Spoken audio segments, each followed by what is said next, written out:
You're on the ride with the progress. The Hillsong Express. Oh yeah.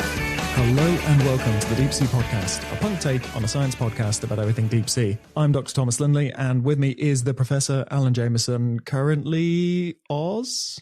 Yes, I'm in Australia, Tom. Good evening. You finally settled, like a lift on the wind. No, I haven't settled. I just got flights today to leave again. I've been here a solid 2 weeks, though. So. Oh, that's far too long to be in one place. Yeah. You get restless. I don't actually. I just get ripped out of normality and reality and catapulted to another country and told to do something else. We've just got multiple realities and you get, oh, you're quantum leaping. Basically, yeah. Except it's your career and you're very tired. I am Sam Beckett. What am I now? Who am I? Okay, I'm doing this for a week and then you jump again. Yeah, I need to go and look in the mirror to check who I am. Yeah. It's a good show. I think they brought it back and it flopped. Never mind. They brought it back? Really? I think so. Quantum Leap? I thought it had a revival. Nah, you can't bring a show like that back. Nah, it was of its time. Yeah, it's brilliant. It was a solid show. I bet you're impressed I remembered the name of Sam Beckett. What was the thing he stepped into? Sam Beckett stepped into quantum something, wasn't it? Yeah. It was the 80s though, so it was smoke and light. What was the name of his sidekick though? Oh, there was Ziggy, but was Ziggy, that was it, yeah. Was that the man or the little Rubik's Cube he used to poke? No, I think it's the machine itself. Doesn't he talk to Ziggy? Oh, I can't remember now. There was a man, but the man was a hologram, but the man had a machine, and the machine looked like Tetris, and he'd poke it, and it would tell him things. Yeah, I mean, I haven't seen the show in at least 30 years, so... We're really aging out some of our listeners. I was doing well, remembering Sam Beckett. Before the internet, we had things like this to entertain us. We used to watch TV, and if you didn't get there on time, you would miss it. You may never see it again. Yeah, if it's on 8 o'clock, that means it's on 8 o'clock, and that's it. Actually, springing off that, from the olden days, for me at least, this month's song is a blast from the internet past, which surfaced on my Spotify. Spotify has now pinned me down into quite a niche category, and it's like, you're a weirdo, you grew up around this time. So I got In the Ocean Blue from Charlie the Unicorn, a weird flash animation from about 20 years ago, but it's been stuck in my head all week. Lungfish, blackfish, alligator, icefish, hammerhead, anaconda, flathead, manta ray, stingray, fangtooth, moray, goblet shark, grass carp. I'm really pleased I have no recollection of that whatsoever. It sounds like something I can probably live out the rest of my days without listening to. Exactly. Because in the old days, if you didn't watch it, you'd missed it. Yeah. But yeah, Spotify's found it and regurgitated it into my lap. Good old Spotify. Yeah. Calm down about Christmas. I've found out how to teach it not to use things to make playlists. So it isn't all kids' music in Christmas. Right. It's quite a breakthrough for me. It's back on track. It's probably quite good for your mental health. It probably is. To go back to having Christmas once a year rather than every day. My mental health can be charted by my Spotify playlist, I'm pretty sure. Pretty sure there's a graph somewhere just going, oh, he's sad again. If you go to a therapist, do they ask for your Spotify data? They should. It's all going to be AI. We're not going to have a real therapist. Yeah. We just grant access to Spotify. Yeah. It's like, I'm sorry, Dr. Lindley, but every full moon you listen to Nothing But Everybody Hurts by R.E.M. That's a red flag. But backwards and at half speed. Yeah. In a cave. It's the echo of the acoustics. You can't beat a cold, wet cave. Yeah, it brings out the pain in his voice. It does. It does. I really like the video to that. The video I find weird. It is. That's again showing your age there. I know. It's just powerful. Yeah. Everyone's just had enough and just opt out. Yeah, it's not the happiest of tunes and the happiest of videos, really, is it? No. Didn't it come out at roughly the same time as the Michael Douglas film Falling Down, which went the opposite way? Rather than everybody on a highway being miserable, the guy just flips. He's just on his way home from work one day, just goes, nah, I'm leaving reality and normality and all these things, and just goes, right, I need to watch that. I've not seen that in ages. Just opting out. Yeah. The older I get, the more it makes sense. Oh, really? The more you get, the more chances are you're just going to take up arms. Yeah, just fall off of society's roller coaster. Just, nah. I don't feel like I'm really in society's roller coaster anymore. Well, you're Sam Beckett. You're teleporting all over the place. Operating in between the cracks at the moment. Phasing between the planes of reality. Yeah, there's not many other people in these cracks. It's weird. Think how many other people just see you as a ghost, just catch glimpses of you, and then you fade away. Most of my staff do. You're like an apparition. Yeah. Oh, it's there. Yeah, it's going to get to the point where I'm going to come into work one day and my staff are going to call security. It's this weird guy in the director's office. It's like, is it the director? There's no way of telling. No one can remember what he looks like. Do you have a song of the month to counteract my internet trash? Ooh, song of the month. I don't know. I'm jumping around all over the place at the moment. Listening to a lot of Ginger Wildheart at the moment. Lots of Ginger Wildheart. And then jumping back and forth between the old retro stuff, really still getting really into Appetite for Destruction again. It's just such a great, sleazy album. It's brilliant. We were playing it on the guitars at CEC, and obviously you get newfound appreciation with these things when you play them. But yeah, it's nice. It's back when music was good. Gosh, we're really old on this episode. Getting really old now. Yeah. We'd like to, as ever, say a huge thank you to our patrons. I still can't believe people just out of generosity and kindness support the show in the way they do. I don't think we'd be able to be doing it if it wasn't for that. So massive thank you. And we have a couple of new patrons for this month. We have Gail and Barathi Singaravel. And over on the Patreon Discord, there's been some good chats. We've been sharing some science news and your squid videos, Alan. Oh, yes. The general conversation has gone into fun common names, mainly for fish. So we all know we love a slippery dick. Apparently gets its name because it's very hard to hold on to. And fishermen quite often lose it in the boat as they're trying to grab it like a bar of soap in a prison, or so I hear. And the other one that I'd never heard of before was the hog choker, which supposedly the scales would make a pig choke. So yeah, that's some beautiful names that have been coming up recently. The scales would make a pig choke. Yeah. Funny you should say that, because Tonga, when we were in Tonga, there's lots of pigs that fish. Is there? So one of the few places to do it, yeah. There's a real shallow bit around the coast where we're sat, and the pigs wander out. There's lots of wild pigs in Tonga, so they just wander out and fish. You just see them going about their daily business, wading around. What is their technique? How does a pig catch a fish? I think it just goes buff. Done. It just yells buff. Yeah, it just screams hog on, buff. Yeah, very cool. Very cool.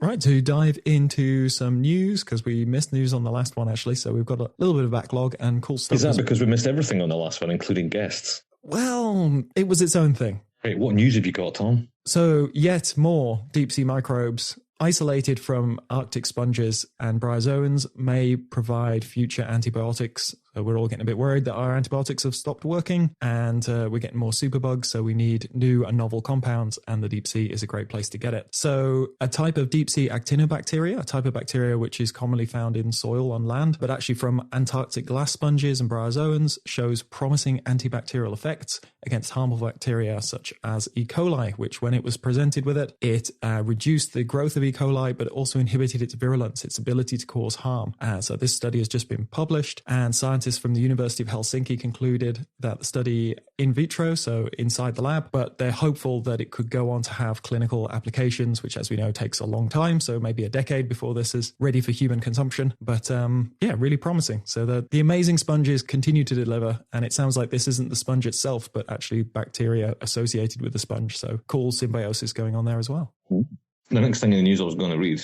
two things. First is a rare deep-sea creature seen walking on 13-foot-long legs at a depth of 10,800 feet. A lot of metric units there. Turns out that's our Big Fin video. Yeah, sounds familiar. Yeah, it's not walking, is it? What's with all the feet? Bits that touch the bottom. Yeah, I think that's been through the multiple filters of poor journalism. Right. Everyone just playing a game of telephone. So interestingly, there's an article called Rarely Seen Deep Sea Creature Washes Ashore on an Australian Beach, and it's been listed as being, in quotation marks, impressive. Ooh, what could it be? It's a thresher shark. Oh, cool. So, you know, the ones with the big long tail for... Yeah. For whacking things. Yeah, it's turned up at 7 Mile Beach in New South Wales. Beautiful. Good little sharks. It's beautiful if it wasn't lying dead on a beach, but in life, beautiful thing. So, yeah, we should probably talk more of Australia on this episode. Oh, here we go. Nice tie-in there, Segue. Yeah, segue. Australia, eh? I mean, we haven't spoken about Australia since I moved here, so we probably should. That's true. It's the silent third host is the place. Yeah. Or this whole southern hemisphere, really. So a new remote sensing technology has allowed for detailed measurements of deep sea environments. So love a new toy, can learn new things. So last year, scientists tested cutting edge underwater exploration technology, Invader, in situ vent analysis dive bot for exobiology research. Oh, I think they might have come up with the acronym first and worked backwards, but that's what science is all about. Yes. So it went to the little explored Palmyra Atoll, halfway between the Hawaiian Islands and American Samoa. And the equipment was mounted onto an ROV, sent it down to the seamount at a depth of about 1,200 meters. And the instrument can quickly analyze the composition of seawater as well as seafloor rocks, sediments, and organisms. And it can gather data as fast as the ROV moves. So this is much quicker than current techniques. So it allows you to efficiently cover large areas and get away from that sort of patchiness of you only got data from the place where the core worked because it was soft sediment. The instrument works by using lasers which emit light in the green and ultraviolet wavelengths at targets of interest, and then detects the changes in the energy of the light that scatters back. So it's all kind of forcing things to fluoresce, I guess. It sounds quite high energy. And the new technology offers a novel way to explore and characterize the deep ocean floor. And it may represent a prototype of a system that could one day explore the oceans of icy moons such as Enceladus and Europa. Good spaciness.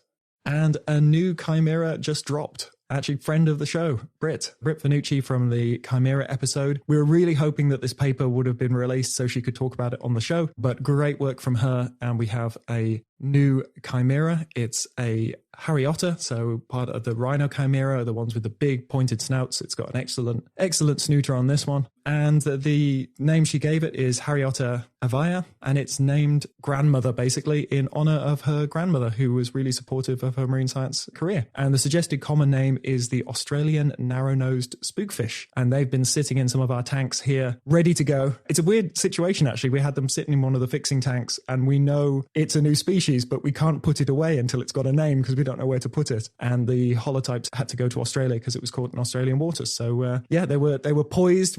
I've never had that before, when you're sort of waiting for a publication to come out so you can move some fish around, because we didn't know what name to put on the label until that happened. So well done, Brett. Really cute little shark. We'll put some pictures in their wider show notes. Did you see it came from Australia? There's some in New Zealand waters, some in Oz. It's sort of in between us. It's Tasman Sea. Oh, it's funny you should mention Australia. We may talk about that later. Oh, he's done it again. Yeah. Oh, he's done it again. This is seamless. Yeah. It's just threaded right through the whole thing. It's just percolating all over the place. Like Raspberry Ripple of Australia. Yeah, something tells me we should talk about Australia in more detail. Anyway, never mind, carry on. 100 million-year-old microbes were found 75 meters below the seabed and are still alive. And actually, thank you to Megan from the Discord for this one. She found this one. Cores taken from the South Pacific Gyre, again, near Australia. Is it? South Pacific, you say? Yeah. Oof. We should talk about that. Blimey, that sounds like it's round to these parts. The team had to develop some new techniques so that they were sure that the microbes they were sort of waking up by feeding weren't the result of contamination. They were sort of embedded in clay, and they had to do some interesting sort of marker techniques to prove that they hadn't introduced these bacteria afterwards. And of course has interesting implications for our understanding of the limits of life. These things are sort of barely alive. They're maybe only replicating on the hundreds of years scale. And if you find that a bit mind-blowing, then listen to our Deep Biosphere episode, because we talked all about this. And of course, by expanding where we know life can exist, it helps us ponder whether it's in other places, whether it is on other areas of our solar system or further beyond. Lets us know the rules of life. Do you know where else has microbes and has seabed? Right, I feel you're stretching this now, but go on. Australia. Yeah. It's got microbes and seabed. Oh, wonderful. Before we talk about Australia, I want to play you a bio-twang. Oh, yeah. Go for it. You can bio-twang me any day, Tom. You ready? Yep. Brace yourself.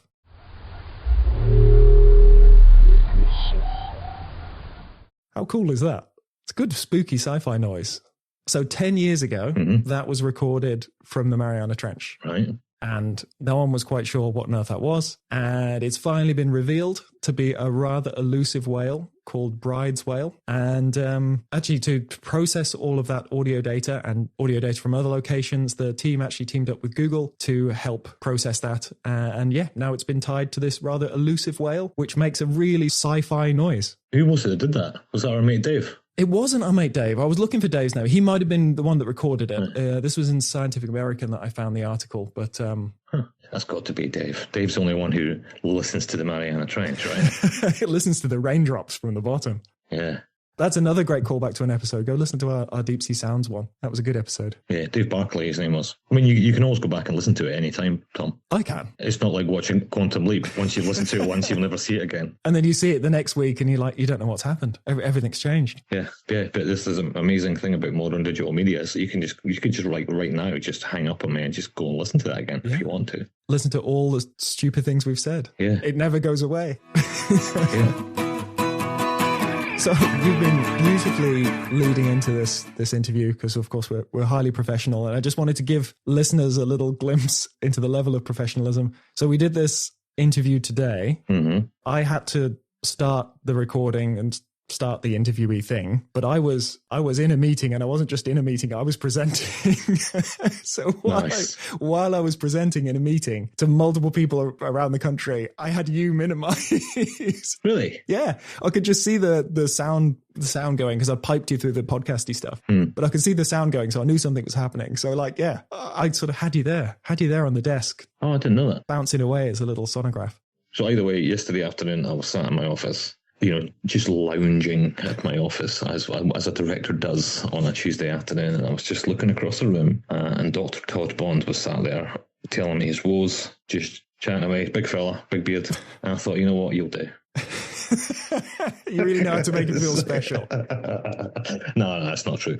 No, it's about time we got him on, because he and I do a lot of good stuff, and he's running away doing his own thing as well. So, and he's a great character. Good character, solid Aussie, and obviously since being in Australia for 3 years, there's lots to discuss. We haven't really spoken about Australia that much, because it's quite unique and quite interesting in many ways. So I thought, right, because you're a top bloke and you know what you're talking about, you're our guest for tomorrow, and because about 6 other people have dropped out. So don't tell him that bit. No, I won't tell him that bit. We'll come around to it. I also employ him, so he could do what I tell him to do. This is how we get guests now. It's like, you're the guest this month? Why? Because if you don't, you're fired. That's just how we roll now, because we're desperate. We're desperate. We're tired. Should put a call out saying, if anybody wants to be interviewed on the Deep Sea podcast, just phone Tom's number on. Yeah, just leave a message. Tom's in a meeting, but he'll still start recording. Yeah, the first person to call was next month's guest.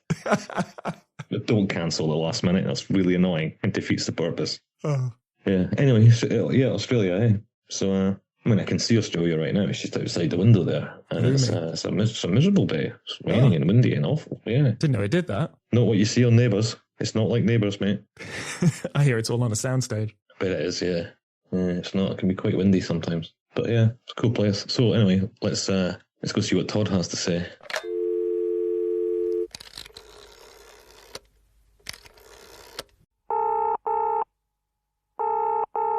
And so who better to talk to about Deep Australia than Dr. Todd Bond, my Deputy Director at work. So welcome, Todd, to the Deep Sea Podcast. Thanks, Al. Thank you for having me. That's all right. Let's talk about Australia. It's pretty deep, eh? It's pretty deep. Yeah, how deep? Real deep. Real deep? It's actually not that deep. It's just a lot of deep. It is that deep. It is pretty deep, though. It's a lot deeper than anywhere in Europe. Yeah. For example. It's probably deeper than anywhere in America. That's true. That is true. We don't touch 7,000, but we nudge on the door. But yeah, we do have a lot of 3,000, 4,000, 5,000, but yeah, none of the real super, super deep stuff. But it's still deep enough to find some interesting things. Yeah. So this is something that is a little story that goes back way before you and I ever met, and before I came to Australia. I was on a German ship a long time ago. I think we were somewhere off South America, and Professor Julian Partridge came up to me one day, and I think someone just introduced him to GIS. It's some magical software that can create good, nice digital colouring ins. And he slipped me this piece of paper, and he just moved to Australia at that point as well. And he gave me this piece of paper, and he said, "You've got to come down to Australia and do some deep sea stuff, because look how much of Australia is really deep." And you could see, the 200-mile limit around the continent, and he had managed to colour in everything deeper than like 1,000 metres. And I was like, oh, because I think for me anyway, historically, when you think of Australian marine science, you think of the Great Barrier Reef and corals and kelp and seagrass and all these things. It's not something you'd normally associate with deep sea. So that was a little seed that he planted a long time ago. And then when I started here, you and I had that conversation, and we actually dug into that and had a look at what the actual stats are. And it's pretty impressive, eh? It is pretty impressive. And, like you said, no one was really doing much deep work off Australia, and the figures didn't exist. I mean, we essentially wanted that first paragraph of the introduction to say, how much deep sea does Australia have? And you just couldn't find the stats anywhere. So, it took a little while to actually get it. But yeah, we wrote the paper on it around, 1,000-meter bins and trying to understand how much actual total area is deep. And what we did find was that almost half, so 48% of Australia's EEZ, not thinking about Antarctic waters, is actually deeper than 3,000 metres. So like essentially half of Australian waters is pretty deep. But that's deeper than 3,000. Wasn't it something even higher if you take it deeper than 1,000? There is. It's something like 70%. I'll have to go back. I think it was just over 70% of Australia was deeper than 1,000 meters, which is pretty nuts. I mean, it is a massive continent, right? So like you say, it doesn't necessarily have to be mega Mariana type of deep, but it's just a lot of it. And it's surprising how little information there is. Yeah. And what an amazing place it is too. And when you think about, like, that's just the percentage, but Australia's EEZ is the third largest EEZ in the world. So it's not just the proportion of it is deep. It's like its actual area. Like I think it was something like 9 million or 9.5 million square kilometers, of which, 70% is deeper than 1,000 meters. It's like, that is a lot of area. Yeah. But yeah, you're right. There's not actually that much. Well, there wasn't really that much going on. And I mean, cue us, right? Yeah. And so there was a couple of things I found surprising that I didn't really clock when I started this, and that's several different layers to this. So first of all, Australia doesn't just own the deep sea around its continent. It has overseas territories, or whatever you want to call them. And a lot of people might not be so familiar about other places that are part of the Australian deep sea. And you've been to a few of those already, haven't you? Yeah, so one which is particularly deep is Christmas Island. So the Christmas Island and Cook's Island, call them the Indian Ocean territories. So they sit on the subducting plate into the Java Trench. Yeah. So in this big field of seamounts. But Christmas Island was a wonderful place, and just kind of to the northeast is Java Trench, and it kind of the EEZ got, after some arrangements with Indonesia over many years, we actually lost a big part of that EEZ and the really, really deep part, but still a lot of it is deeper than 6,000 meters, and it drops off very, very quickly. Just for context, last year when I was out doing the whole ridiculous deep sea Pacific stuff, Todd was out doing a big expedition on the Pangaea, a ship called the Pangaea, in Christmas Island. So there's lots of new data and lots of new exciting stuff coming out of that. But we'll talk about that in a minute. So on top of these overseas territories, there's some down south, isn't there? Yeah, so we've got Heard Island, but also Macquarie. Yeah. So Macquarie Island, I mean, it really abuts up to some ultra deep ground that New Zealand kind of occupy, but Macquarie is quite deep. Now, up until this year, it was only a small section, which was actually marine park, but they're just going to turn that entire Macquarie territory into a marine park. So also as part of the paper that we did around trying to understand how much deep sea Australia has, what we did find is that a lot of the deep areas, so Macquarie or Christmas or some of the areas off Western Australia where we are, they're all in Australian marine parks. In fact, more than half of the marine park area is deeper than 3,000 meters. And that was pre the Macquarie being gazetted as a marine park. So, a lot of it is really protected, and it's great because it means that we get to work in these deep places that are also marine parks. Yeah. So I think we call them marine parks in Australia, but other people call them MPAs. And so that means that the powers that be have, for various reasons, have drawn boxes around various places, and they put a certain degree of regulations. But it's not as simple. It's not a black and white thing, is it? It's not like Australian Marine Park, you can't do anything here, or you can do something here. There's layers to it of how much or what type of activities you can do in these places. Yeah, that's right. I guess there's different areas around what you can do from a commercial perspective. So like fishing or oil and gas or extraction.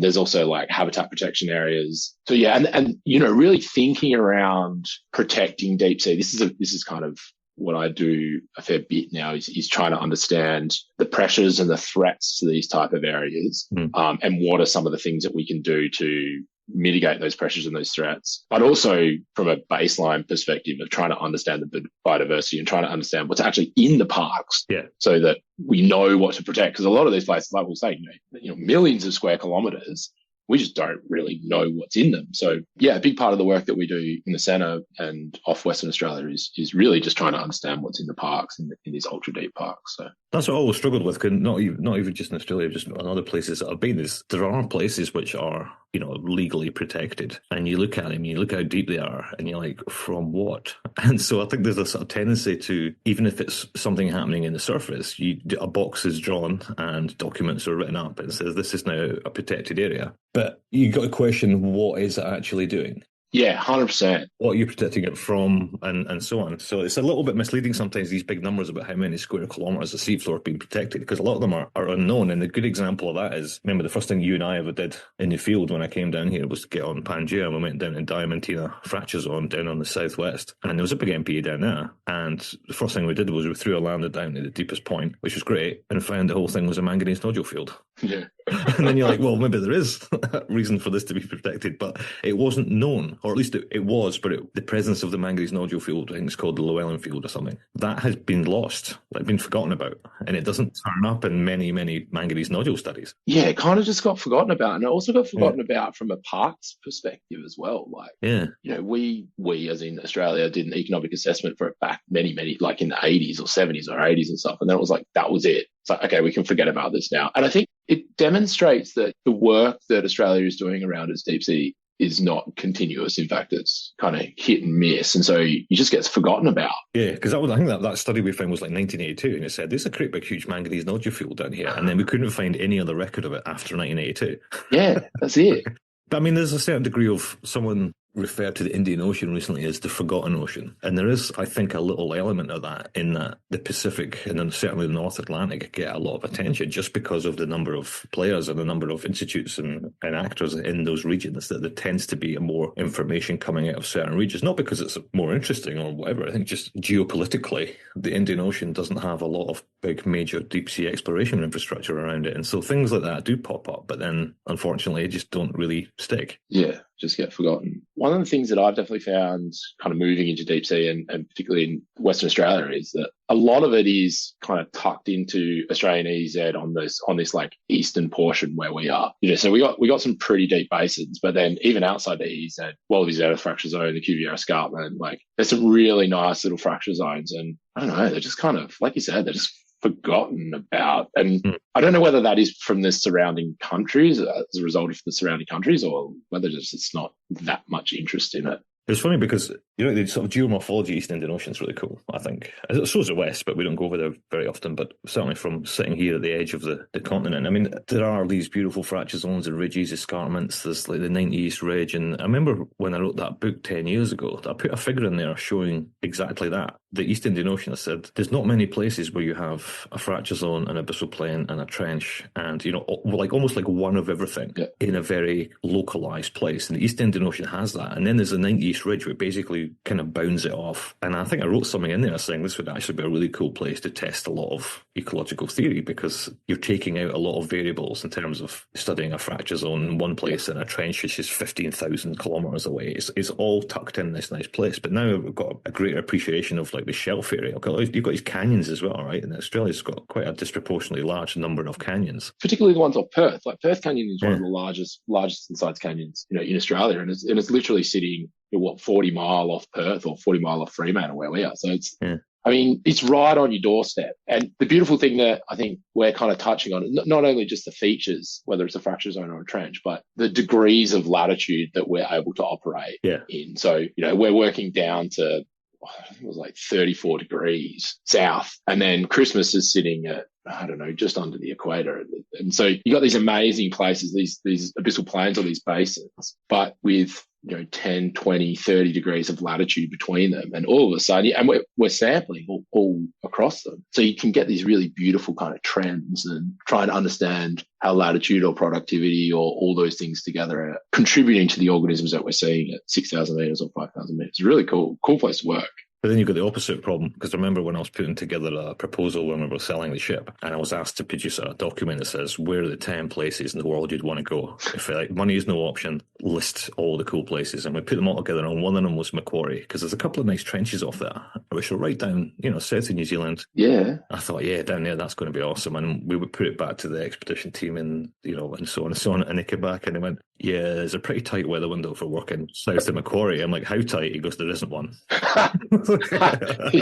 You got 48 hours sometime between January and December. Yeah, it will take you a month to get there, and there's a good chance you'll walk away with nothing. But even here, we're trying to do some work off the coast at the moment, and I need a day, and we're just getting absolutely belted. For some reason, it just... The WA coast, it's a windy place, mate. I know, it is great though, thinking that there is a canyon right off here. and you can get to 4,000 meters of water and by lunchtime, you know.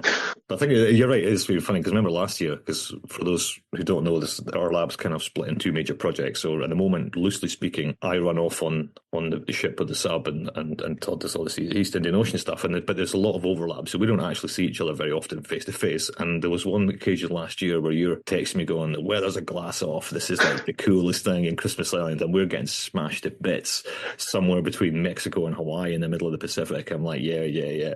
And then the tables turned, because earlier this year when I was up at Nova Canton, we're like, I've never seen weather this good in my life, and you were just off the Abrolhos Islands and got nothing done in 10 days. Yeah, absolutely belted. We poked our head around the corner outside the islands and just went, nah. We're talking like 6 meters and 40 knots blew for like a week. And that's always really surprising, because if you think of yourself, if you conjure up the mental image of offshore Australia, like even pretty close offshore, you would think it would be an easy place to work, but it does have some really peculiar weather systems that. If it's not wind, it's swell. Yeah. That's what we're getting. That's what we're getting hit with at the moment. If it's not blowing 30 knots, it's 6 meters. But it is pretty cool though, because we have a long-term observatory out in Perth Canyon, and like you were saying, you just need a day. But you've got to think about how weird that is for a lot of scientists to think that we can go out to 4,500 meters of water and bring our long-term observatory back on a one-day charter. Yeah, so cool. Yeah, it's just the weather. Yeah, that's it. So of all the stuff you've done off Australia, deep sea, what are the highlights? Good question. There's got to be the very first deployment that we ever did with the landers built here in WA. I think that was a pretty special trip. Yeah. You know, I was on Pangaea, it was proving a lot of things, it was new kit, it was deploying to the deepest place off mainland Australia, what we think, and then filming fish, and then also catching fish. It was just like, what? And, you know, that was really my first, apart from that pressure drop trip the year before, that was kind of the first trip that we'd done as a centre. Oh, it was. Yeah. And it was like, oh man, this is easy. We're catching snailies like 6,000 meters all the time. This is easy. I remember having that conversation. We've got 3 brand spanking new landers on deck, never even been wading water. I remember you and I having that conversation going, you know, it feels like we should start shallow and work our way down to deep end. But right now, if we drop this to 20 meters, there's no means of getting it back. Yeah, right. So like, should we just fire them down to the deepest point straight off the bat? And we're like, well, hell yeah. No, that was cool. That stands out for me as well, because we operate these landers from the bottom of Diamantina all the way up the Naturalist Plateau and back to Perth again. That was actually, in hindsight, quite a significant demonstration of what you can do with the right backing. In this case, you know, Minderoo gave us some money and they gave us access to the ship and said, go for it, guys, and did it. Yeah, it's great. For sure. I think Christmas Island for me was also really successful. You know, it was probably the most successful voyage that I've been chief scientist on, and just from a weather perspective and being places where no one's been before, and that there's just so much going on, you know, collecting a lot of species, filming some sharks. The island itself is incredible. Yeah, that was a pretty special one. But Diamantina is a soft spot in my heart. So let's talk about hagfish. Oh yeah. Yeah. They're slimy little things, aren't they? Yeah. Well, I'm trying to tie this back to the podcast, because we need to get those hagfish to Tom, and Tom needs to get them to Andrew Stewart, who also does his little thing at the end of each episode. So this is a public service announcement saying we need to deal with these hagfish. Yeah, so these hagfish are a thorn in my side at the moment. We have a few issues with them, which we can't go into too much detail just yet. But as soon as we can, we will try and get them over to Andrew Stewart. But yeah, we caught 2. One, I'm going to say maybe 40 centimeters, and one maybe 20 centimeters, right? At about 3,000 meters off Christmas Island. And you know what they're like. Listeners probably know what they're like as well. They're super slimy, and these things got caught in a like netted yabby trap type contraption. Yep. And just destroyed the trap, just absolute slime and gunk everywhere. But from what I hear, they're a pretty special little specimens being that deep, right? We'd looked into this at the time. I would have thought they were the deepest ones ever by quite a long way. But it turns out our mate Jeff Drazen saw them off Hawaii at 3,003. So I think he just clipped us. But these are really deep for hagfish. I wouldn't normally expect to see hagfish much deeper than 1,000, maybe 1,500 meters pushing it. But 3,000? Yeah. That's pretty rare. So why Christmas then? Don't know. Bit warmer, bit steeper, bit more food. But there's lots of weird stuff about the Indian Ocean, remember, because it was a Java Trench where we, back in 2019 when we were doing the 5 days, just threw a couple of landers down and you see the usual stuff and flicking through the video, and then there was that Dumbo octopus. And we're like, wait a minute, that doesn't make any sense. Why is there an octopus at 6,000 metres? And then the next day, put another one down, another Dumbo at 7,000 metres. So that put 2,000 metres on all cephalopods, and then never really, ever really seen them that deep again. Yeah. It's just like, so the deep Dumbos only live in the northeast Indian Ocean, or... It's an interesting one because it's like, is it a niche thing or is it a functioning thing? Is it a physiological thing? I mean, I know we've been speaking about this a little bit in the centre lately around kind of niche partitioning, and these animals, or many animals, have the capacity to go deep from a pressure tolerance side of things, but they just don't, whether it's because it hurts a little bit and they're not as fit. Yeah. Do you know what I mean? It's like why go and be uncomfortable when you don't have to? Yeah, this whole deep sea thing is exhausting.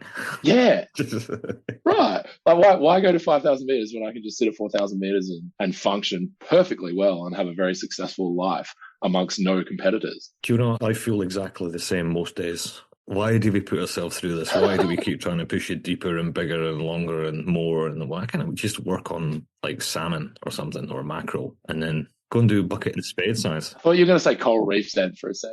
I was like, nah. I wouldn't be trusted around a coral reef. I'd be arms and legs everywhere.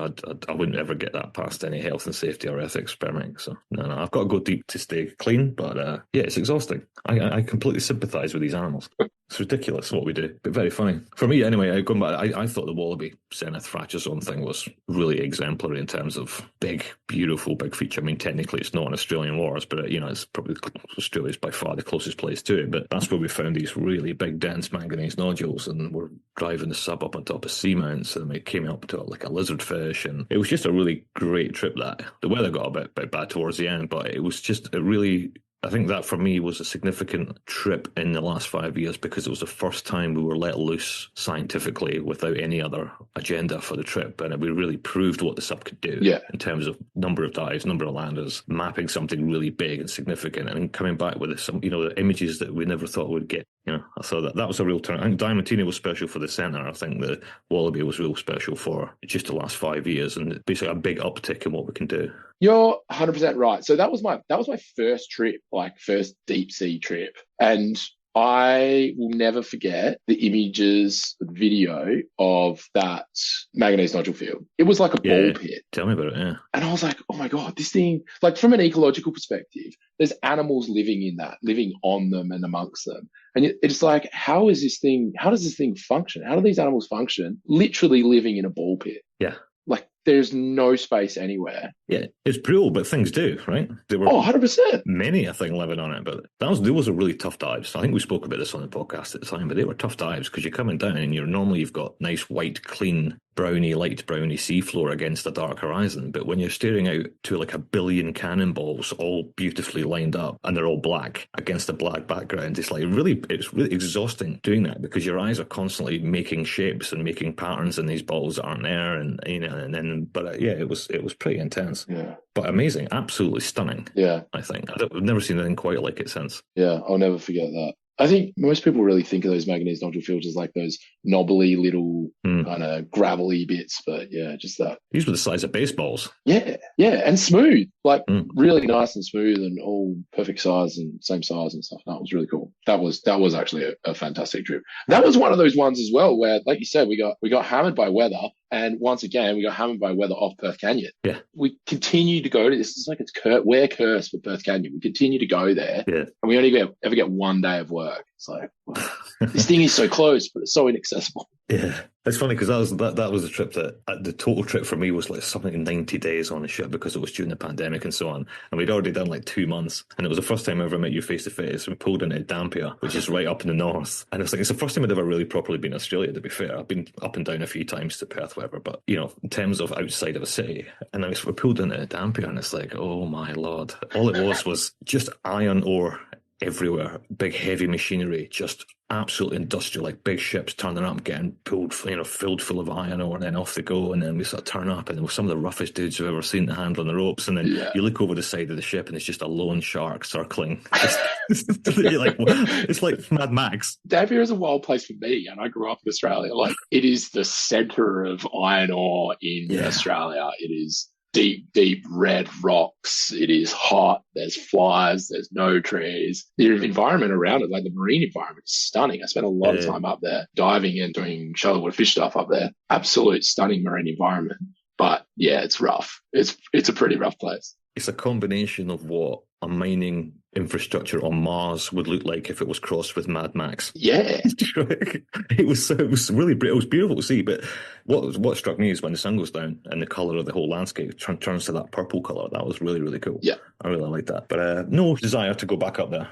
The other weird thing was, remember, this is where it was off Australia. We saw the skate. We're talking about skates on the podcast recently at 3,000 metres as well, which is exceptionally deep for skates. There's been quite a lot of interesting little finds around here. So that's in a place, that's off the back of Rolly Shoals. And again, it's in another marine park, but somewhere where nobody goes. So I think we kind of termed it North Australian Basin, but like no one is going out there doing stuff. It is a fair way away. It's in Australian waters, right on the edge of Australian waters. But yeah, some super interesting things. One of the other ones was the ripples. So we're getting ripples down at like 1,500 meters or something, like decent sand ripples. You're like, wow, there is some serious kind of currents and water flow, hydrodynamic flow going on at this depth. Super cool place. And that skate, how deep was it? It was 3,000, wasn't it? I think it was almost 3,000 on the nose, which is really quite impressive. It was quite a skittish thing, though. It wasn't a particularly brave-looking animal. It seemed to be rather timid, but it was a big old girl. Yeah, all of that trip was great. So the question, how much have we done now? How many landers do you think we've done off Australia now? Are we up to 100? Oh, yeah, it'd be close. That's nuts, isn't it? It's funny talking about this. We've done quite a lot in the last 3 years. I'm really quite impressed. Yeah, no wonder I'm going grey. Yeah. All right, so that's enough of Australia. Let's talk about Australian culture. There's a couple of things I need you to explain to me on the record. Yeah. As I adapt as a grumpy Scottish person living in this ridiculously hot place, which is not very hot right now. Yeah, no, I can do that for you. Yeah, you just did it. I thought that might be coming. You just did it. You've got to explain the yeah, nah thing. Yeah, nah, it's like a polite way of saying no. But why do you say yeah before you say no? Why don't you just say no? Why don't you just go nah? Because no is abrupt. It's like, yeah, but nah, that's not a good idea. I don't understand the yeah, nah thing at all. Yeah, nah is way more common than nah, yeah, too. I wonder why that is. I'm going to start doing this in Scotland when people say, like, do you want a lift? And just go, yes, no, in a really posh Scottish accent. Yes, no, and see how that goes down. I got a mate who's named his boat Yeah, Nah. It's actually pretty cool. It's very Australian. It's funny because we've been a lot of chats about milk recently, and let's not get into the milk chat. I don't even want to get in it. But in the UK, we call it semi-skimmed, right? And I'm sure the Americans call it something else. But in Australia, it's called high-low, which is the same for me as yeah, nah. It's like, so is it high or is it low? And then what? Like, that's one of those things that I've never actually thought about. I've just accepted it from fucking kids. Yeah, what is it? One of those things you accept in your life. Yeah. It's up down, you know what I mean, or down up.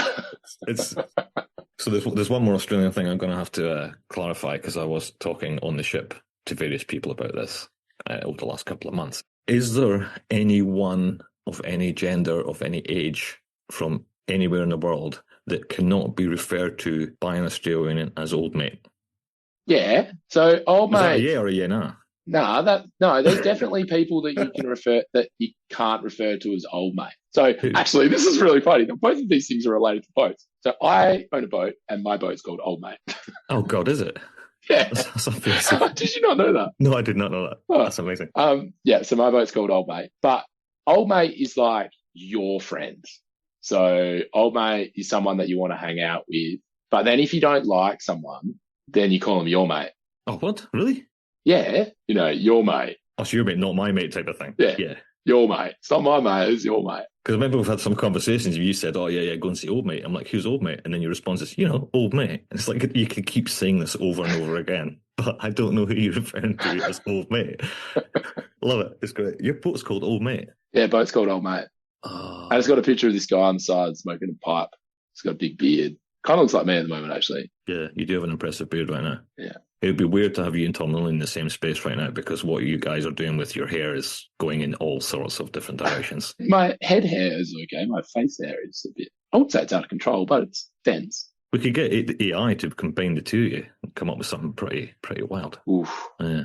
And so the other thing is, I'll keep forgetting about this, like, our three landers don't have names. We call them A, B, and C, which is really boring. I know. And so we've already got Old Mate and Yena. So why don't we just, what's the third? Well, we did kind of have names for them, but there's a number of reasons why T-Sack. Isn't that the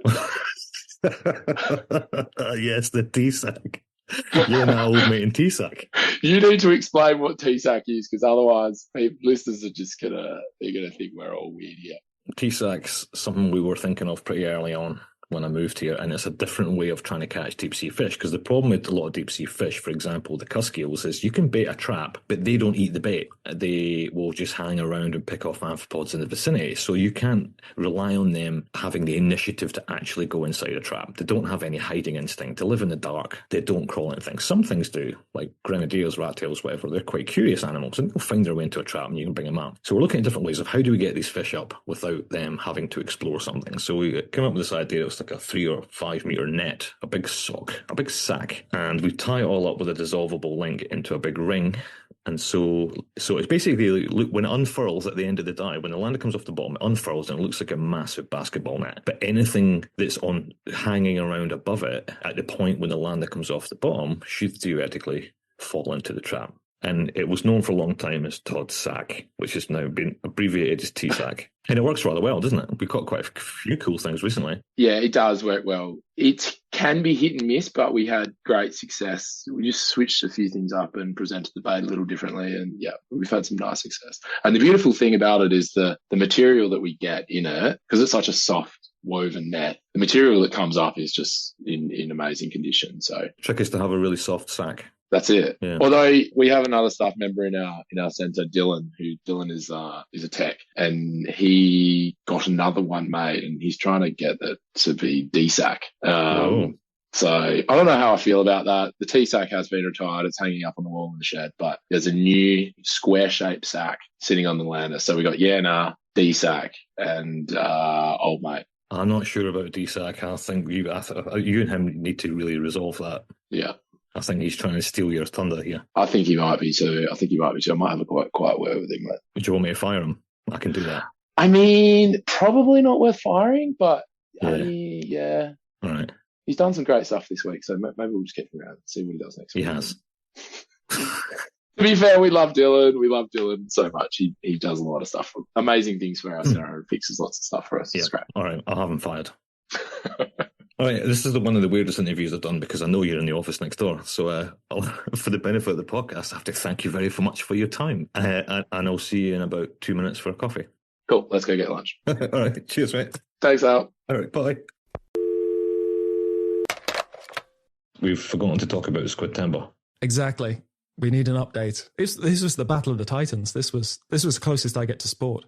What, who wins the Squid of the Year or whatever it is? Yeah. Yeah. Anyway, if you've seen our videos are out now. So our Big Fin Squid video went out. That went pretty good. That got millions of people watching that. And then we put out the old Whiplash squid as well from 1,000 metres in Tonga. It's a beautiful beast too. And then we've followed it up with an absolutely massive shark. Because it's got nothing to do with Squidtember whatsoever. But I figured sharks turning up during a squid party is fine because that's what the sharks do, right? Yeah. Especially sleeper. They like a bit of squid. Yeah. So it's okay to put out a shark video on Squidtember because sharks don't care. They don't recognise Squidtember. Every week is Shark Week when you're a shark. Yeah, exactly. Especially when you're one of that size, which is monstrous. I love the multicam setup so we can here's a big shark. Meanwhile, inside the shark. yeah. This isn't grinding its teeth on a very expensive camera lens, which will never recover from that. But quite gently, though. It's just having a little sort of nuzzle and a nibble. Beautiful big thing, isn't it? It's great. Yeah. It's great. It's probably ancient. It's probably hundreds of years old. It's probably millions of years old and lives under the 75 metres under the seabed. You think that's where they go? They just burrow in? That's where the microbes are, right? Yeah. I'm just extrapolating there. If you can get microbes that deep, I'm sure you can get sharks. Well, sharks are better than microbes. Therefore, anything a microbe can do, a shark can do better. Yeah, there's film plots based on less than that. Oh, definitely. Based on less science than what I've just said. Yeah. So who won it then? Who won this Squidtember? I'm not going to spoil it, but I think you have a hand in it. So our roving squid reporter, we will hand over to Kat Bolstad to give us a rundown of this year's Squidtember and reveal Squid of the Year 2024. Squidtember has come to an end, and as of now, we have awarded Best Squid of 2024. So to update on the closest thing we're ever going to come to sports, Kat Bolstad has joined us again for a breakdown of this exciting match. Well, Tom, what a Squidtember it was. I think it's fair to say that there were some unexpected stops along the way, and... You don't have to be neutral. I'm grumpy. I'm grumpy about some of them. I've had enough distance on it that I'm over some of my disgruntlement from some of the earlier matchups. I can see why some of the decisions were made. Yeah, I mean, I think we'll get to the final outcome, but there were some interesting upsets in the early rounds, right? So we started with 16 interesting squids being represented by 16 cephalopod enthusiasts of various flavors around the world. And through a series of matchups, then we narrowed it down to best squid of 2024, right? So, and the deep is well represented. Very well represented. This is mostly deep. That's right. If I look, I think 2 of them are not deep. Deep sea. Yeah. Pretty happy with the representation there. Yeah. And a deep sea squid did win. Spoilers. So although it was close. So yeah, could have been quite the upset there. But we'll begin at the beginning. So. You may recall when we last spoke that already one of our favorites had gone out. On day 1, Tonga lost out to strawberry squid. They're good contenders. They're both very cool squid, but Tonga. I know. Tonga is so good. And there's this great bracket illustration from Twitter, and all the squid are like fighting with each other, but Tonga's got like the glowing dukes put up, which is quite cool. But yeah, no, strawberry squid, the asymmetrical weirdos with the big eye and the little eye and all the little Christmas tree lights on the underside, swept through that one and actually made it through the next quarterfinal as well. And then one by one, pretty much all the members of my lab and the squid that we were representing dropped out. Oh, no. We had one standing, and that was Ryan. So Ryan was representing the strawberry squid, right? Ryan, who studies squid vision. Yeah, but some big surprises. So in that first round, giant squid lost out to neon flying squid. And that was a solid defeat. That was like 55% to 45%. Yeah, that wasn't... Remembering always like who the target demographic is that's still skulking around Twitter and might vote in the squid poll. Right, so I mean, this is the only voting that matters, surely. The only voting discussion on Twitter. There were some good comments about this being what the internet is for, which I appreciated. But I think, thinking about who that demographic might be provides some good insight into the ultimate winner at the end as well. So Giant lost out in the first round. Colossal lost out in the first round as well. What? Well, don't they like our big squid? Yeah. They're big squidist. Yeah, but also a decisive defeat, and that was to another of the real esoteric deep sea weirdos that lost out to a squid called Grimalda tooth. This doesn't even have a common name, although I think they started to call it the puppet squid now, because its thing is that it's got kind of flappy tentacle clubs that don't even have suckers, but it swims them out away on really long spindly tentacles and uses them as lures. Oh, that's cool. Like little puppet squid to get things interested, and then it goes and grabs those things, supposedly. So there's a cool paper about it. There's some nice footage of it doing the swimmy thing. And it's also got 2 pairs of fins. So it's a real weird one. And the internet loved it. And my beloved Colossal lost out as a result. So It's fine. I'm not too bitter. What else? We had Vampire Squid. Yeah, this contention here. Mm-hmm. So there was a brief matchup between a small cousin of Tonga, which is Octopoteuthis, also has glowing light organs, but at the tips of all the arms, and will jettison them as a threat response. Wow. So like a lizard tail, it autotomizes the glowing arm tips. Like pulling your thumb off and throwing it at someone. Yeah, but it glows and it's sticky, so it sticks to them and then they glow in the dark and makes them a target, right? And there's some excellent footage of them agitating an Octopoteuthis with the kitchen brush of science or the toilet brush of science. Oh, yeah. And it's shedding some glowing arm tips, and you can see they keep wriggling around and stuff. So it's quite a cool one. Oh, and it's also a bisexual icon because males come in mated as often as females. Oh. So There's a whole paper about a shot in the dark, same-sex spermatangea implantation or something in this squid. Because I guess they figure if they bump into somebody and it's the right species, 50-50 chance, might as well go for it. Good enough for them. Yeah. Oh, can you send us a link to the paper as well as this bracket? And we'll put those in the show notes. I can. So that one, I mean, probably would have won against vampire squid anyway, but then, of course, turns out vampire squid is not squid. So there was a bit of drama. And were they officially disqualified? Officially disqualified. There was some smack talk between proponents, which was pretty entertaining. That was between the octopus lady and invertebabe Meg Midland on Twitter. And so octopus is advanced. And let me think, the other shallow water species, which is the pygmy squid, which is like that big or smaller, and is sometimes called the post-it note of the sea. Oh. Because it has a little adhesive pad on the dorsal surface of the mantle and sticks itself to seagrass. Oh. That's our other shallow one, and that one beat out another weird deep sea hooked squid. So the two shallow water species advanced actually to the quarterfinals. So reef squid, beloved of Sarah Mack, who is a towering pillar of squid science communication and massive proponent of the reef squid. Anyone who's seen that viral image of a truck going around with 4 squid facts, text this number. That's her truck.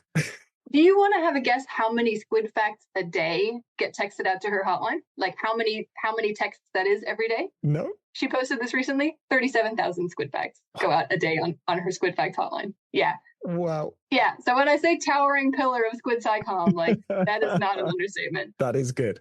Yeah. Yeah. So reef squid, championed by the amazing Sarah McAnulty, also advanced. So then we got down to quarterfinal, semifinal. I don't know how sports works. We don't know sports. We don't know the sports. Next one.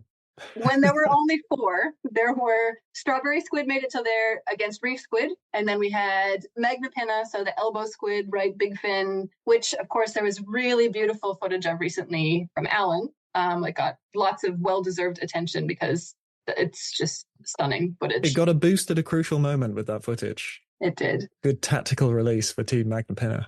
Yes, but then also tactical release maybe a little bit late in the game for the whiplash squid, because there was that really beautiful footage of the big whiplash squid at the seafloor as well. Yeah. But that one also then lost out to Grimalda Toothus with the swimmy puppet squid tentacles. Okay, so the final 4 contenders were elbow squid, big fin squid, Grimalda Toothus. I'm just going to do the gesture for it every time. Reef squid and strawberry squid. And the closest vote of the whole thing came down 239 to 241 votes. Ooh, 2 people. Yeah, 2 people. And that's on Twitter. Like we had some varied results across different platforms as well. It was also on Blue Sky and Insta. And so reef squid, one of our shallow water contenders, beloved of Sarah Mack, made it through with the extra 2 votes to the final. And so it came down to reef squid versus Magnapinna. Shallow versus deep. Yeah. Cute versus spooky. Yeah, and as she said, like beautiful rainbow cuttlefish-like thing of the sea versus Eldritch horror. The ultimate eldritch horror, like champion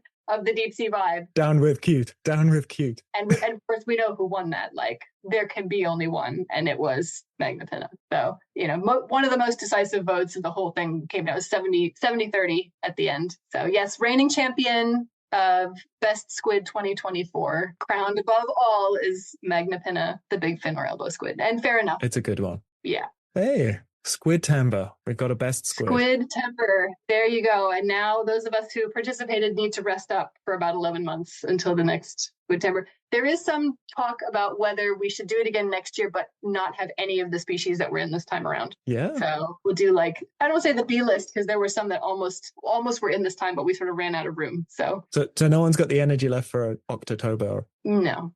Maybe next year. No, that could be a different 16 people. And it's hard to shoehorn that in. Like, is it Octopusber? Is it Octoberpuss? Oh, Octoberpuss I like. I feel like big German Steinbeers. Yeah. Welcome to Octoberpuss. Yeah. Yeah, we could get some interesting answers on that depending when we pose the question. So, riffing off your level of exhaustion, what is it like on the other side of organizing something like this, on internet engagement and getting everyone riled up about squiddly diddlies? I mean, we're kind of just a conduit, right? The information is there to be had, and people just need to know it. The squid are already cool. Yeah, we're just right. Like, it's not like we have to hype up something that people don't want to know about. It's just organizing that into like the correct number of characters and finding an image you're allowed to use. Yeah, always tricky. Yeah, especially for deep sea stuff. It's like, well, I've got 3 options, or if I'm lucky for that animal, which of those images am I going to use? No, it was really good. So it was organized largely by Sarah Mack and Ocean X. Yeah, I mean, there's kind of already a squid community on Twitter of people who like know who gets tagged. Jeff Day is involved, of course, like knows exactly who to tag for which squid and stuff. So Jeff is the science switchboard. He is. Jeff is like, one of these, you need this expert. One of these, you need this expert. Like, yeah. And on this platform, it's that person. And on this platform, it's over here. And yes. So much science gets done. Yes. 100%. We will do a study, like we'll give it a few years and then we'll do a study of just how much science Jeff has instigated. Yeah, I think there needs to be like a science switchboard award for, people like that who facilitate so much, really. Well, because we don't talk. We're horrible antisocial little creatures, and then somebody needs to get us talking and put the data in front of us. Yeah, well, then someone asks us a question about our favorite animal, and then we don't shut up. So yeah, that's a problem. I don't know what proportion of talking I've done on this so far, but you've been very quiet because you just asked me a squid question, and here we are. And I gave you 16 to pick from. Yeah. So where will people go for their squiddy information on the internet? Now there's this void. Now Squidtember ends. Squidtember ends, and if only there was some place you could go to get information that was more than 280 characters at a time. Okay, so yes, there is a project ongoing for people who have been seeking cephalopod information online. Most people would probably be familiar with pages that have been on a site called the Tree of Life web project, which was started in the early 2000s and became an encyclopedic source of knowledge on various metazoan groups, but some groups were much better populated than others. But there's this kind of fish base like in that, you could find a lot of biological information quite quickly on different groups there. And so the cephalopod information, thanks to the efforts of a few really dedicated experts, has been some of the most complete. And so people who've like tried to find out how to identify squid or, biological information, this has been the go-to site for a long time, but it's been really patchy. It's gotten really hard to update. And the information is pretty outdated on there. So a few of us have been working on building a replacement site, which we're calling CephRef, like cephalopod reference. Yeah. And that demo site is live, but we've gotten to the point where it actually needs some extra funding. So we're running a funding campaign to support the ongoing development of CephRef, which will be, hopefully the new online home for all of this cephalopod information. And it should be a great resource on identifying them, including images and videos for like live animal observations. So again, cue Jeff Day, who is distilling for me all of the observations from the internet so that I can link them on these pages. You have a weaponized Jeff. I do. The switchboard is buzzing. Yeah. Yep. We've just launched a GoFundMe page to try to raise some funds for this to get the ongoing development done so that we can get all of the information migrated across from the Tree of Life so that information is safe and has a stable home where people can still access it. And we can update that knowledge in the meantime. And of course, there are some groups that never really got updated there, and we're hoping to find champions for those as well so that we have even more complete information. So if anyone out there uses the Tree of Life pages and is, keen to support a replacement platform for that, please feel free to send a few $bucks our way via the GoFundMe. And if it's not convenient now, we're going to leave it open. So that will be, that'll be open across time. But we're trying to do a bit of a push now so that we can get development really going in the next year or so. And the demo site shows what some of the species and higher group level pages will look like. Very exciting. So there'll be links in our show notes if you want to check out the demo page or hopefully donate to keep it going. Yeah. Dollars for squids. Thanks so much for hopping on and talking us through Squidtember and letting us know where we can go if we're addicted to squid now. And we just can't wait. Just can't wait until next. Now that we're addicted to squid, where do we go now? Until next Squidtember. Cheers, Kat. I think you had a hand in that. How? Because the Big Fin Squid won. Magna Pinna won. Oh, yeah. Is that because we put it out at a very strategic time, even though it wasn't planned at all? It was a massive coincidence. It was you plan everything. I think it happens by accident. I know. It just happens in your subconscious. It was doing really well, but I think that certainly gave it a boost and got people talking about it and then allowed the people who were championing it to say, whoa, look, new footage. Oh, well, I'm glad I helped out. I mean, I thank all the big fin squid in the world. You're all beautiful in your own little way, and all the small fin squid too, if there is such a thing. But it's okay to have small fins. Just you be you. You're perfect. Yeah, you're beautiful just the way you are. Squid with all shapes and sizes and fins are welcome in Squidtember. So it's been great. And I followed it intently this year. And was doing some inside trading, just putting out that video at the right time, trying to influence the results, trying to bring a bit of corruption into this. And there's no accidents in politics. You release the damning footage just at the right moment. Yeah, and we won it. Yeah, so I'll take all the credit for that. I like how this has become into an acceptance speech on behalf of Big Swin. Even though I wasn't even on the ship when they filmed it. It was like a week after they got off. I was like, well, I'll take it, I can't literally hear or see anyone right now saying otherwise. So sure, it was all me. You're director. 100%. I'm director. I take credit for everyone's work here. And I'm a professor, so I know everything, whether I do or I don't. Yeah. This is the rules. This is academia. You need a special first author stamp in anyone's paper. It's just like, boom, there we go. Boom, there we go. Yeah, I invented squid. Right? Squid were my idea. I looked at the octopus and went, that's not weird enough. Faster. I'm going to make something else which is faster and weirder and stickier or something. I don't know. You octopus, have sex with this fish. Yeah, basically that's what happened. And so, so that's why Squidtember comes up every year in honor of me. Well, we'd be lost without you, mate. Yeah. So would most people, Tom. This is true. It's true. That's why you got to flit around like you do. I don't know where I'm going with this, by the way. I feel like I'm digging myself in a hole here. I don't know where I'm going with this ridiculous attitude. Just pull the ripcord. Let's just bail out of the analogy. Yeah. Just dive out the window or something. I'm going to get myself in trouble here. But well done, Big Fin. It was good to see some lovely squiddiness and quite a good concerted effort on the contenders this year. There was a lot of good back and forth. You're talking about the contenders as if they're real too. Yeah. That's how it was all set up, like these sports. Are just species names played in a league based on internet videos. You don't thank the contenders. You just thank the giant squid for its sporting prowess. It got very heated. There was disqualifications. There was scandal. Heated between two. They're not actually making them fight. I mean, they should. Maybe I just got swept up in the pageantry of it. Yeah. To be fair, if they did make them fight, I don't think Big Fin would win. No. It looks a little bit fragile. And like it hasn't got full control over its arms. Yeah. I think even the Whiplash would beat the Big Fin in that. But, that Dana thing we filmed last time. Oof, my money's on that boy. Yeah. Him with the big glow in the dark photo balls. Yeah, there's more brutish stuff out there. Weirdly, the big ones, the colossal and the giant squid, were knocked out fairly early on. Surprised at that. Yeah, because they're too predictable. Just big. I think these squid people now have got real niche stuff. Real finesse. Yeah. Yeah. If you go in and say giant squid's my favourite squid, you're like, well, of course it is, isn't it? There's nothing clever about that. It's predictable. It's like saying you support Man United. Yeah. It's just the default. Yeah, too easy. Glory hunter. Yeah, I don't like that. But yeah, I can see why. Yeah, I think people have got fed up of waiting for this giant squid and it's just never appeared. It's like the second coming. Right? Sooner or later, people are just going to give up on it. You're not going to see a colossal squid. But one day someone will film it and then it'll be back in favour again and it'll start a whole new order. We can only hope. Yeah. Someone should look into that. Am I comparing the colossal squid to Jesus, Tom? Well, a little bit. It's not for us to say, but if other people see a tangent. I mean, it's a terrible analogy.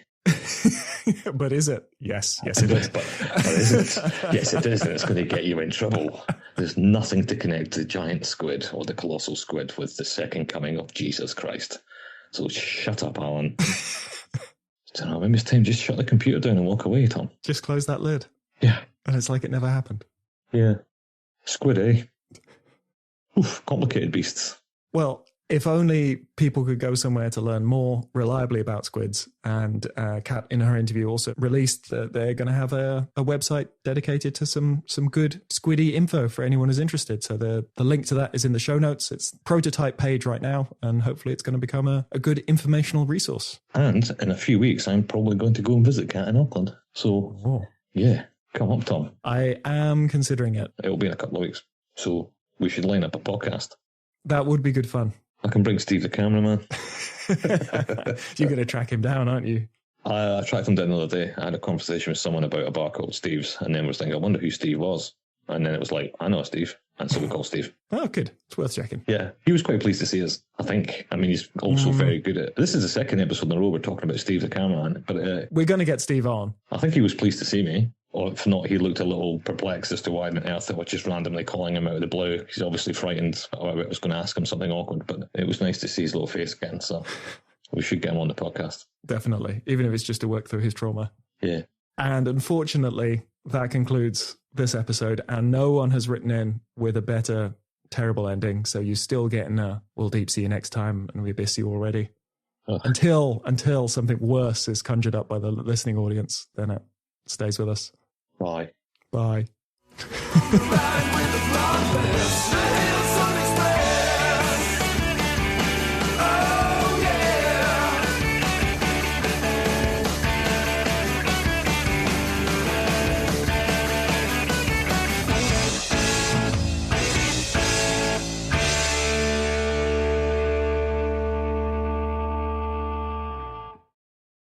If you would like to advertise with the Deep Sea Podcast, feel free to get in touch. Our audience is primarily young people with an interest in science, often undergraduates or people considering a degree in marine science, but it also includes established scientists. Feel free to get in touch if you're interested in reaching these groups. Also, how we're going to do the telephone noise, because he was literally next door, but we'll keep it anyway. Okay. I said that again. Oh, George will cut this bit out. She's better. Well, she's fired. I'm in a firing mood today. It's been a bad week. Everyone's fired.